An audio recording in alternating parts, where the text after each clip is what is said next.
오늘 우리에게 주시는 하나님의 말씀은 출애굽기 3장 13절에서 18절까지의 말씀입니다.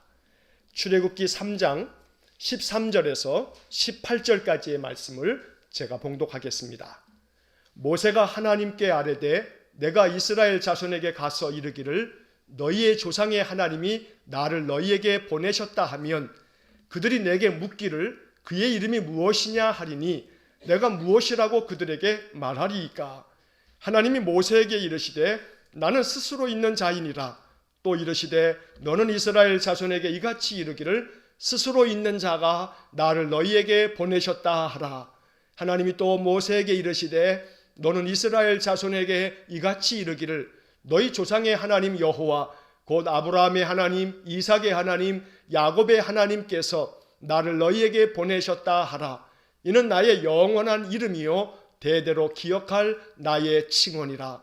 너는 가서 이스라엘의 장로들을 모으고 그들에게 이르기를 여호와 너희 조상의 하나님 곧 아브라함과 이삭과 야곱의 하나님이 내게 나타나 이르시되 내가 너희를 돌보아 너희가 애굽에서 당한 일을 확실히 보았노라.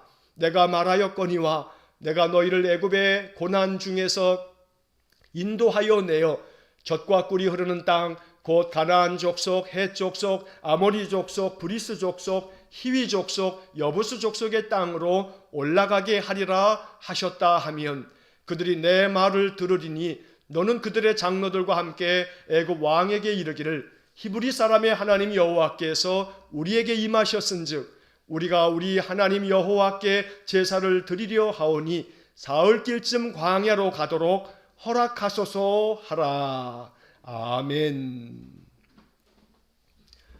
주님의 은혜와 평강이 또 이번 한 주간에도 여러분들의 삶 속에 충만하기를 간절히 축원합니다. 자, 지난주 중에 우리가 누가복음의 말씀을 이제 다 읽고 출애굽기의 말씀을 읽기 시작했습니다. 매일 성경 본문에 따라서 우리가 이렇게 성경을 쭉 아침마다 읽어가면서 오늘 우리가 출애굽기 3장의 말씀을 이제 함께 보게 됩니다.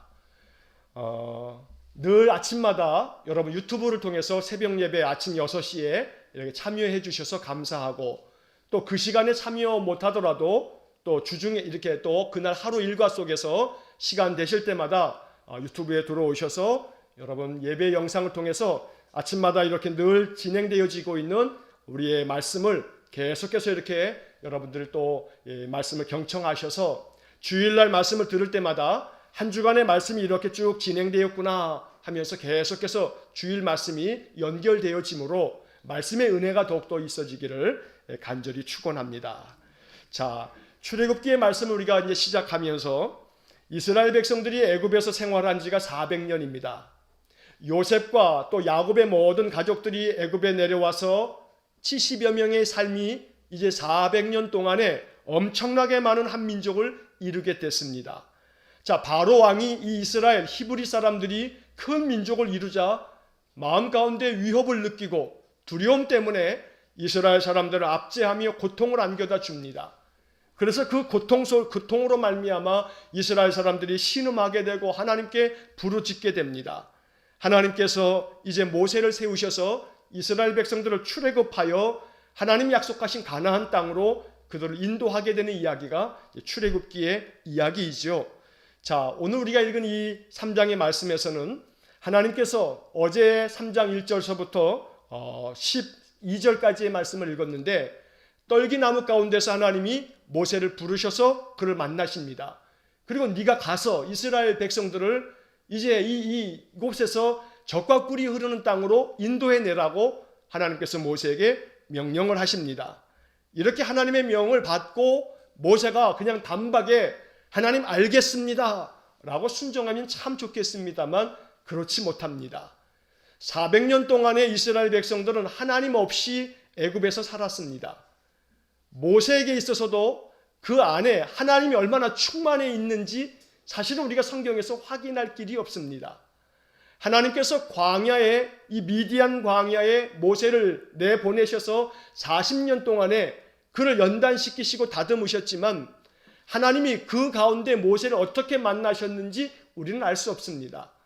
그러나 3장 1절서부터 12절까지의 말씀에서 이제 바로의 그 궁궐에서 공주의 아들로서 살다가 그가 장성하여 이렇게 이제 히브리 민족, 자기 민족을 도우려고 나섰다가 자기가 그 전날 애굽 사람을 쳐 죽인 것이 발각되어지면서 광야로 도망치듯 도망친 후에 40년의 세월이 지났고 그 40년 후에 하나님께서는 모세를 호렙산에서 그 떨기나무 불꽃 가운데서 모세를 만나시고 그에게 말씀하여 주십니다.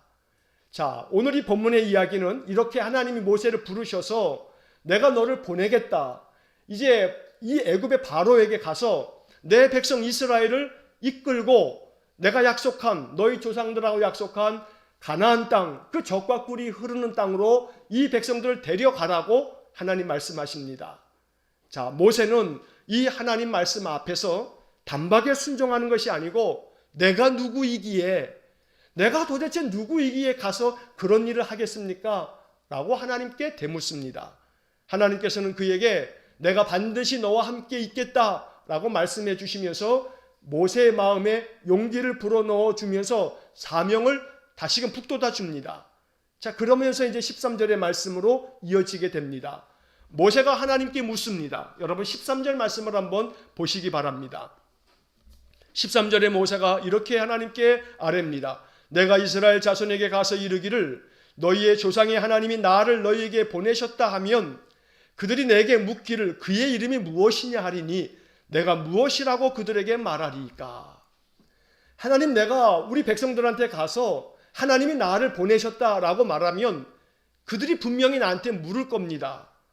너를 보내신 그 하나님, 그분의 이름이 뭐냐라고 물을 텐데 그러면 내가 뭐라고 대답하겠습니까? 자, 여러분 이 말 속에는요, 그들이 그의 이름이 무엇이냐라고 물을 텐데 그러면 뭐라고 대답할까요? 하고 모세가 묻고 있는데 이것은 400년 동안의 이 이스라엘 백성들이 이 애굽 땅에서 살면서 애굽의 문화 속에 젖어 있다라고 하는 것을 나타내 보이는 겁니다. 무슨 이야기냐면 애굽에는 굉장히 많은 신들이 있습니다. 애굽 사람들이 섬겼던 신들이 참 많습니다. 그래서 그들은 각각의 신을 섬기면서 그 신이 누구인지를 알고 이러한 신이구나 하면서 그들이 새로운 신을 섬기고 이렇게 많은 신들을 섬깁니다. 나중에 우리가 이제 이어서 이 출애굽기를 계속 묵상하면서 이제 열재앙을 우리가 보게 될 텐데 열재앙이라고 하는 것은 바로 애굽 사람들이 섬겼던 신들에 대한 하나님의 재앙입니다. 예를 들어서 파리 재앙이다 그러면 애굽 사람들은 파리를 신으로 섬긴 겁니다. 이처럼 피 재앙이다 그러면 하나님께서 나일강을 다 피로 만드시는데 나일강을 신으로 섬긴 겁니다. 이처럼 이 열재앙은 바로 이스라엘 사람들이 애굽에서 살면서 애굽 사람들 속에서 애굽 사람들의 신앙을 받아들이면서 애굽 사람들의 수많은 신들을 그들이 섬길 때마다 이 신의 이름은 무엇이냐 하고 물으면서 그 새로운 신을 받아들였다는 겁니다. 여기서 하나님께서 나를 보내셨다, 나를 하나님 보내셨다라고 했을 때 그분의 신, 그 이름이 뭐냐라고 이렇게 묻는다라고 하는 것은 이스라엘 사람들이 400년 동안 하나님 없이 살아가다가 그저 하나님 앞에 부르짖으면서 그냥 막연하게 부르짖을 뿐 아브라함과 이삭과 야곱이 만난 하나님을 그들은 잘 알지 못하기 때문에 그분의 이름이 무엇이냐라고 묻게 된다는 겁니다. 자, 그때 하나님께서 이 질문 앞에서 대답하십니다. 14절 말씀을 보시면 14절에서 하나님이 모세에게 이렇게 말씀하십니다. 나는 스스로 있는 자이니라. 나는 스스로 있는 자이니라.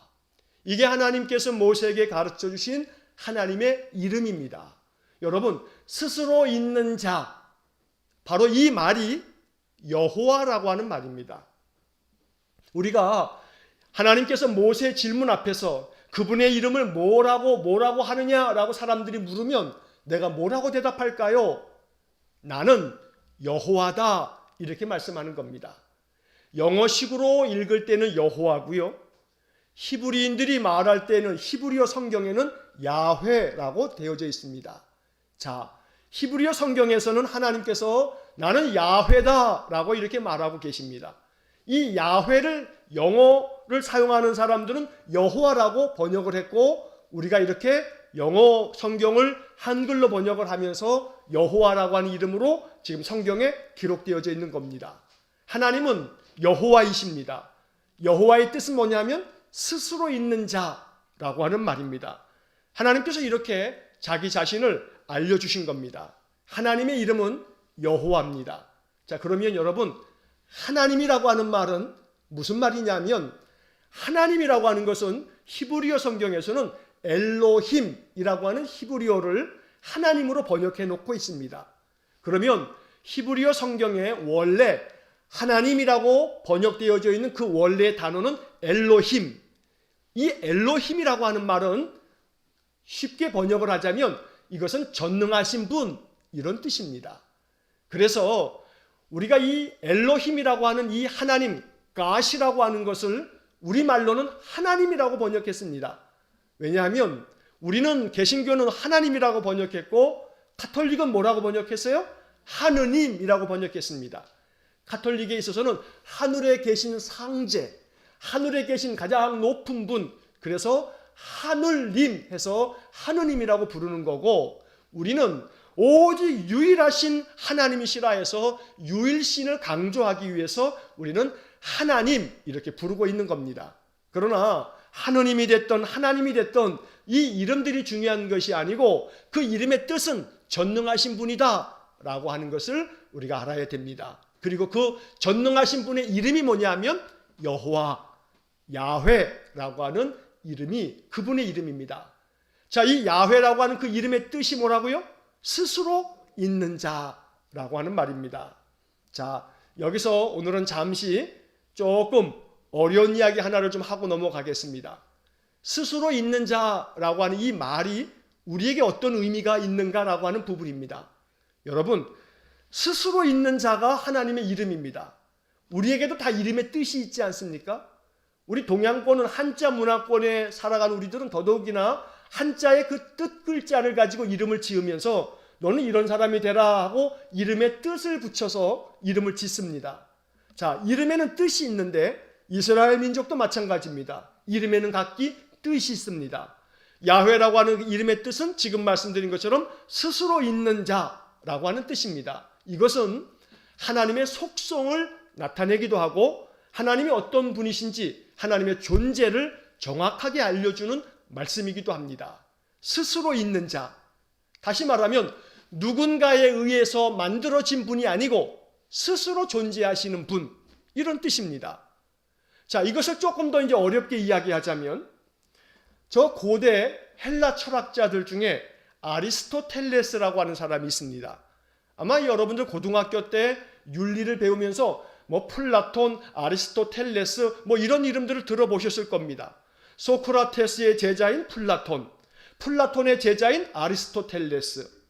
자, 근데 오늘 왜 설교 시간에 이 아리스토텔레스라고 하는 사람의 이야기를 하냐면 이 아리스토텔레스의 철학적인 여러 이야기들 중에 중요한 하나의 단어가 있습니다.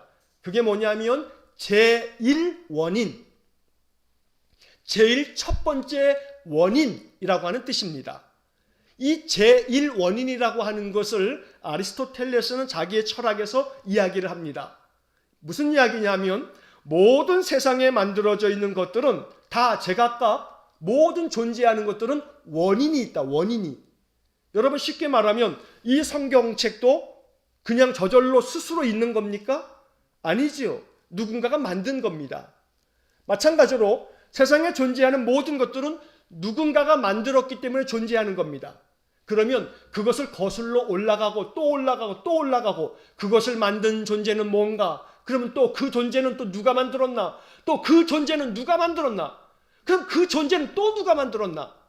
이렇게 해서 모든 존재들을 만들어져 있는 세상 모든 것들은 누가 만들었는가를 계속해서 거슬러 올라가다 보면 모든 존재의 첫 번째 원인, 바로 그것이 이르게 되는데 그 첫 번째 원인은 뭐라고 하냐면 제1원인이다. 이렇게 말하는 겁니다.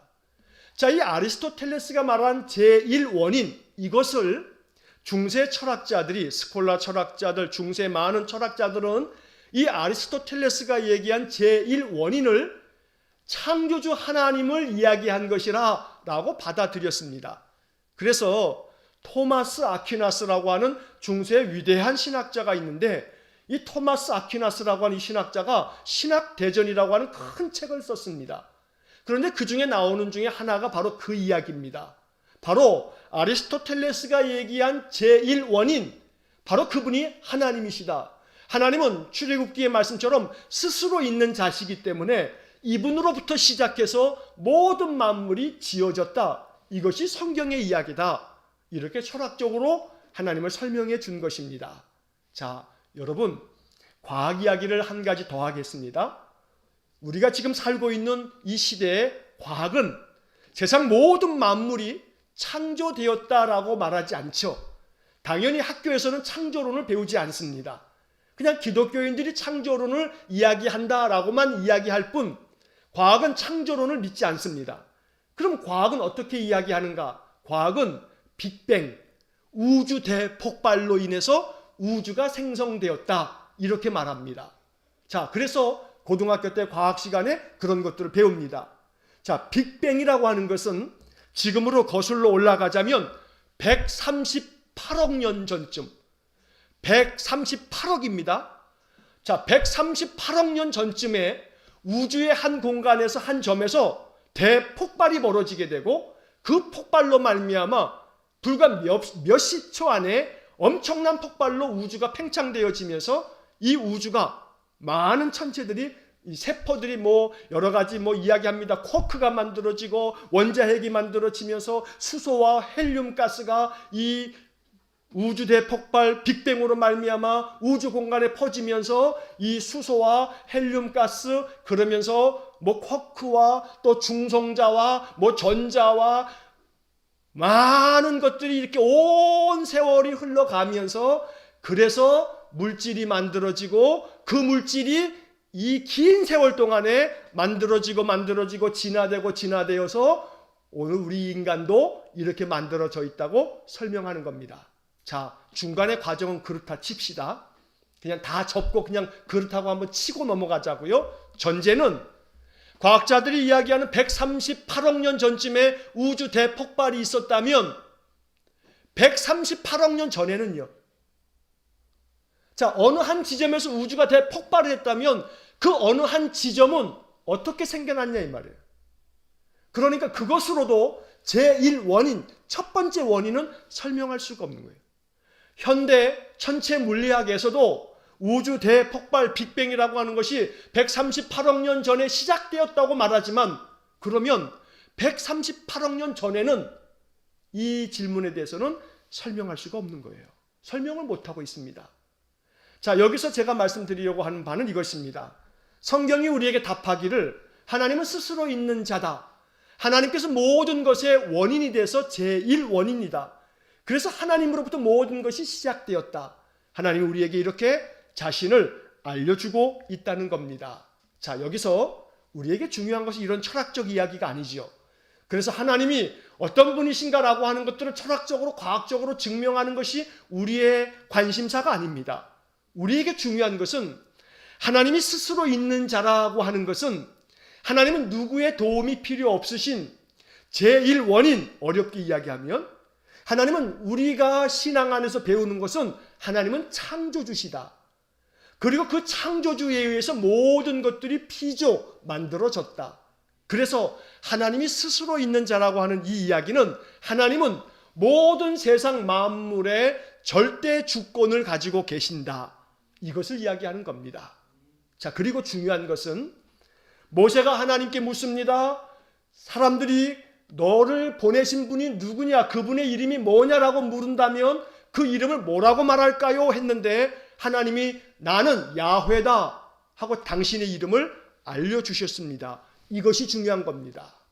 하나님이 자기의 이름을 알려주셨다라고 하는 것이 오늘 메시지의 포인트입니다.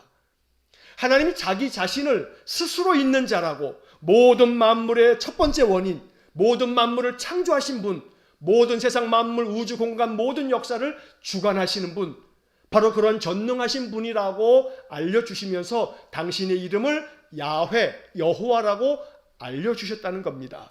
여기에 담겨져 있는 중요한 메시지가 있습니다. 자, 첫째는 하나님이 자기 자신을 알려주셨다는 겁니다. 이것을 우리가 신학적으로는 어렵게 얘기해서 이것을 계시라고 말합니다. 하나님이 자기 자신을 계시해 주신 겁니다. 그래서 오늘 아침 우리는 이 말씀을 읽으면서 이제 이것이 우리의 마음속에 아주 중요한 복음이 되어야 합니다. 다시 말하면 하나님 나에게도 알려주십시오. 뭐를요? 하나님 자신을 알려주십시오. 하나님이 모세에게 하나님의 이름을 알려주신 것처럼 하나님 나에게도 하나님을 알려주십시오. 이것이 오늘 본문의 말씀에서 우리가 배워야 할, 우리가 가지고 있어야 될 신앙의 내용입니다. 하나님이 자기 자신을 알려주셨습니다. 자기 자신을 계시해 주셨습니다. 계시라고 하는 말은 제가 새벽에도 설명드린 것처럼 덮여져 있는 것, 감춰져 있는 것을 들추어내다. 그래서 다 드러내 주시다. 모든 감춰져 있는 것을 드러내 주시는 것, 이게 계시입니다. 하나님이 자기의 이름을 알려주셨습니다. 하나님의 이름을 알려주신 겁니다. 계시해 주신 겁니다. 그래서 오늘 이 말씀은 여러분들의 마음속에 하나님 나에게 계시해 주십시오. 계시의 은혜를 주십시오. 이게 첫 번째 오늘 메시지의 주제입니다. 하나님 계시해 주십시오. 하나님을 자꾸 드러내 주십시오. 하나님의 놀라운 역사를 나에게 펼쳐 보여주십시오. 그래서 감추어져 있는 하나님이 아니고 내 삶 속에서 나타내 주신 하나님, 당신의 모든 능력을 나타내 보여주시고 하나님의 그 지혜를 나타내 보여주시고 하나님 역사해 주신 것을 나타내 보여주시는 그런 은혜를 주십시오. 이것이 오늘 이 출애굽기 3장 13절 이하의 말씀을 읽으면서 우리의 기도가 되어야 하는 겁니다. 여러분 본문 말씀 16절을 한번 보시기 바랍니다. 16절의 말씀을 보시면 너는 가서 이스라엘의 장로들을 모으고 그들에게 이르기를 여호와 너희 조상의 하나님 곧 아브라함과 이삭과 야곱의 하나님이 내게 나타나 이르시되 내가 너희를 돌보아 너희가 애굽에서 당한 일을 확실히 보았노라. 이렇게 말하라고 하나님이 모세에게 알려주고 있습니다. 여기 16절 표현을 보시면 아브라함과 이삭과 야곱의 하나님이 나에게 나타나, 모세가 지금 말하는 겁니다. 너가 가서 사람들에게 말해라. 아브라함과 이삭과 야곱의 하나님이 나 모세에게 나타나셔서 이렇게 말씀하셨다. 너가 가서 그렇게 얘기하라. 모세에게 알려주는 겁니다. 여기서 분명하게 말씀되어져 있는 것이 하나님이 나에게 나타나셨다고 가서 말해라 라고 이야기하고 있지 않습니까? 이게 계시입니다. 하나님이 자기의 이름을 알려주셨다라고 하는 이 계시는 하나님이 나에게 나타나셨다. 가서 이렇게 얘기해라. 라고 지금 하나님이 모세에게 알려주고 있는 겁니다. 여러분, 믿음의 삶을 살아가시면서요, 마음속에 정말로 소망하셔야 할 것은 하나님이 나에게 나타나셨다. 분명한 증거를 갖는 겁니다. 우리의 믿음이 그냥 관념적이거나 추상적인 것이 아니고 우리의 신앙은 정말 참된 진리구나 라고 하는 것을 알려면 다른 사람들이 얘기해 주는 거 간접적으로 듣는 거, 목사가 설교하는 거 듣는 거, 하나님께서 우리에게 성령 안에서 믿음을 주셔서 믿어지는 것이 물론 은혜입니다만 더 귀하고 귀한 사모해야 할 것은 하나님이 나에게 나타나셔서 내 삶 속에서 나타나셔서 내 마음 가운데 하나님을 느낄 수 있고 내 마음속에 분명한 증거를 보여주셔서 야, 이것은 하나님이 도와주신 것이구나. 하나님이 직접 내 눈으로, 이 육신의 눈으로 보이진 않아도 정말로 이것은 소위 말해서 빼도 박도 못해. 이건 도무지 하나님이 아니고서는 도무지 이룰 수 없는 일이야. 하나님이 보이지만 않았을 뿐 하나님이 간섭해 주신 거야. 이것은 이렇게 생각할 만큼의 놀라운 표적을 경험함으로써 하나님이 나에게 나타나셨구나. 이렇게 깊이 깨달을 수 있는 은혜, 바로 이 은혜를 오늘 우리가 이 아침 사모하자는 겁니다. 그래서 모세처럼 여러분 만나는 사람들에게 하나님이 나타나셨노라고, 하나님이 이렇게 나타나셨노라고 이렇게 말할 수 있다면 바로 이것이 오늘 본문의 말씀이 내 삶을 통해서 이루어지는 것입니다. 살아계신 하나님 만날 수 있기를 축복합니다. 하나님이 여러분들의 삶 속에 나타나시기를 축원합니다. 하나님이 내 삶 속에서 나타나셔서 시편의 말씀에 보면 은총의 표적이라고 하는 말이 나옵니다. 하나님이 나에게 은총을 베푸시는데 그 은총이 어떻게 해요? 표적으로 나타난다면 우리의 마음의 믿음이 더욱 분명해지지 않겠습니까? 내가 기도하면 하나님이 그 기도에 응답해 주시는데 그 기도가 증거가 된다면, 여러분 믿음의 삶이 증거가 있다면 그 믿음의 삶은 더 확신 가운데서 하나님 의지할 수 없습니다. 할 수가 있는 것입니다. 자꾸 우리의 믿음이 흔들리고 약해지는 것은 증거가 부족하기 때문입니다. 믿음의 증거가 부족하다 보니 자꾸 마음이 흔들린다는 것입니다. 그러므로 오늘 본문의 말씀을 통해서 하나님께서 모세가 질문할 때 내 이름은 야훼다, 여호와다, 당신의 이름을 알려주시는 것처럼 하나님 우리에게도 우리가 질문하면, 우리가 요구하면 하나님께서 당신을 나타내 보여주셔서 하나님이 나에게 나타나셨다, 이렇게 증거할 수 있는 복된 삶이 되시기를 간절히 축원합니다. 자, 두 번째, 하나님께서 스스로 있는 자라고 이름을 알려주셨습니다. 이름을 알려주셨다라고 하는 이것의 두 번째 의미는 하나님이 이제 내가 너희들하고 친밀한 관계를 맺겠다라고 하는 말씀입니다. 나는 너희들과 친밀한 관계 속에서 이제 너희들과 함께 하겠다라고 하는 말씀입니다. 여러분, 사람이 만나면 통성명을 하죠. 이름을 서로 주고받습니다. 통성명을 하면서 사람은 친밀해지기 시작하는 겁니다. 이름을 알고 그 이름을 안다라고 하는 것은 이제 그 사람을 부르면서 그 이름 속에서 그 사람을 기억하게 되면서 그 사람과 하나의 관계가 형성되어지는 겁니다. 하나님께서 자기의 이름을 알려주셨다라고 하는 것은 이제 내가 내 이름을 너희들에게 알려주마, 그리고 이제 내가 너와 친밀한 관계를 맺겠다라고 하는 뜻이 이 말씀 속에 담겨져 있는 것입니다. 그러므로 우리는 오늘 이 말씀을 읽으면서 하나님, 내게도 이 말씀을 통해서 하나님의 이름을 알려주셨으니 이제 나의 삶 속에서도 친밀하게 다가오셔서 하나님과 더욱더 친밀해지기를 원합니다. 이것이 우리의 마음의 기도가 되기를 간절히 축원합니다. 친밀하게 만나주시겠다는 겁니다. 친밀하게 우리의 모든 일 가운데 개입하시겠다는 겁니다. 우리의 모든 삶 속에서 친근하게 다가오셔서 우리의 일을 살펴주시겠다고 말씀하는 것입니다.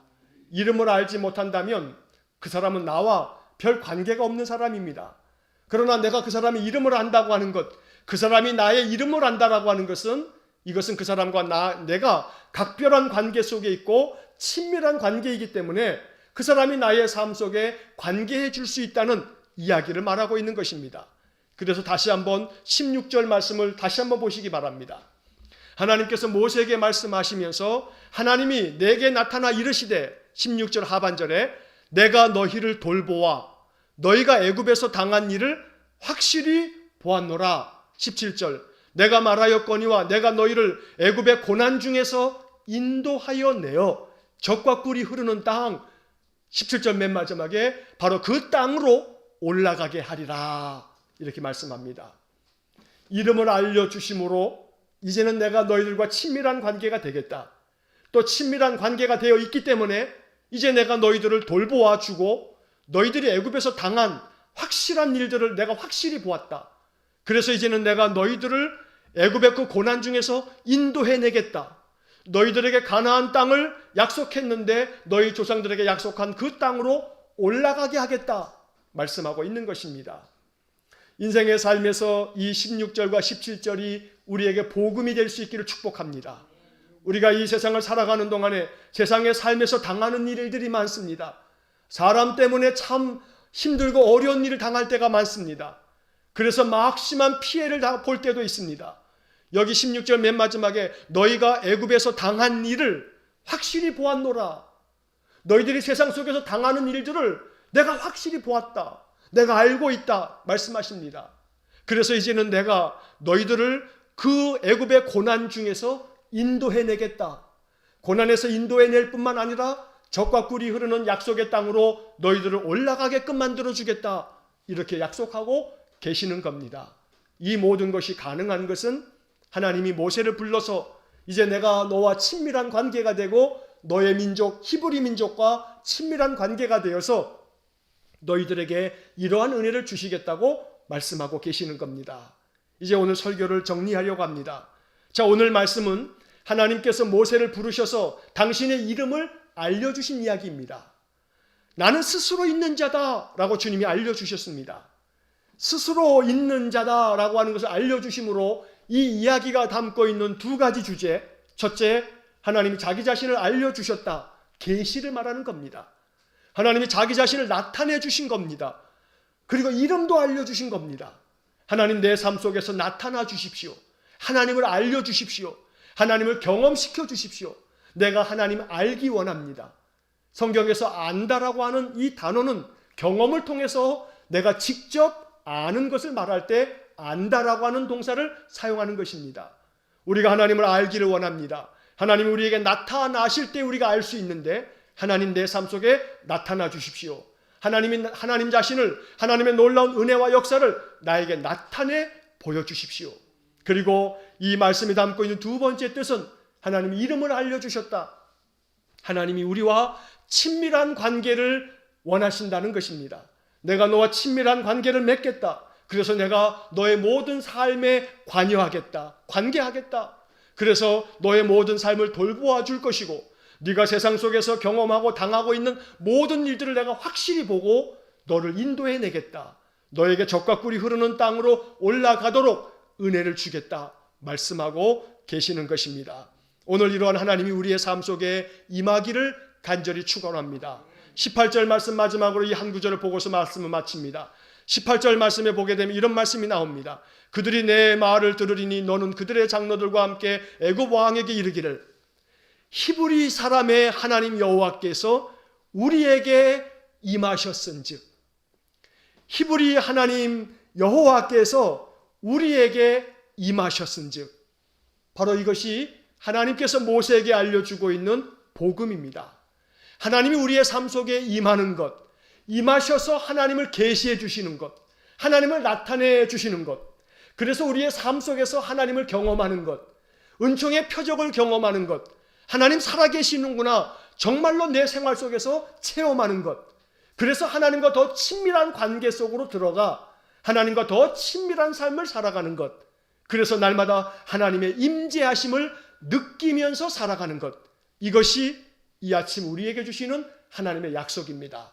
하나님이 그렇게 하시겠다는 겁니다. 이 말씀을 믿음으로 받아들이셔서 날마다 하나님의 임재를 느끼시면서 하나님과 더 친밀한 관계 속에서 인생을 살아가시기를 축복합니다.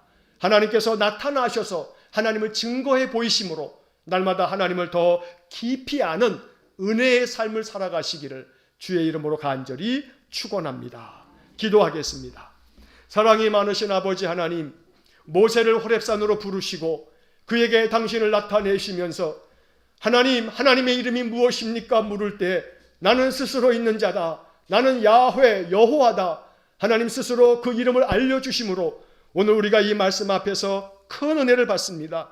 하나님께서 모세에게 자신을 알려주신 것처럼 하나님이 전능하신 하나님이 당신을 계시해 주신 것처럼 하나님 우리에게도 나타나셔서 하나님을 알려주옵소서. 하나님 알기를 원합니다. 하나님의 능력을 알기 원하고 하나님의 지혜를 알기 원하고 하나님의 역사하시는 섭리를 알기를 원합니다. 그래서 우리 인생의 삶이 하나님을 알므로 우리의 마음 심령이 더욱더 담대해지고 우리의 모든 인생의 삶에 하나님 주시는 놀라운 은혜의 복이 충만해지도록 역사해 주옵시며 친밀한 관계를 원하시는 하나님 그 이름까지 알려주시면서 우리에게 다가오시니 오늘도 우리의 삶이 하나님과 더 친밀해져서 하나님의 은혜를 더 풍성히 누리는 우리 모든 성도들 되게 하여 주옵소서. 그리하여 하나님 우리가 이 세상 속에서 당하는 모든 일들 가운데 하나님 확실히 우리의 삶을 보시고 우리의 삶 속에서 관계하셔서 우리의 삶을 돌보아 주시고 우리를 인도하여 주옵소서. 모든 것을 주님께 의탁하며 주 여호와 하나님의 임재하심을 간절히 소망하며 예수님 이름으로 기도하옵나이다. 아멘.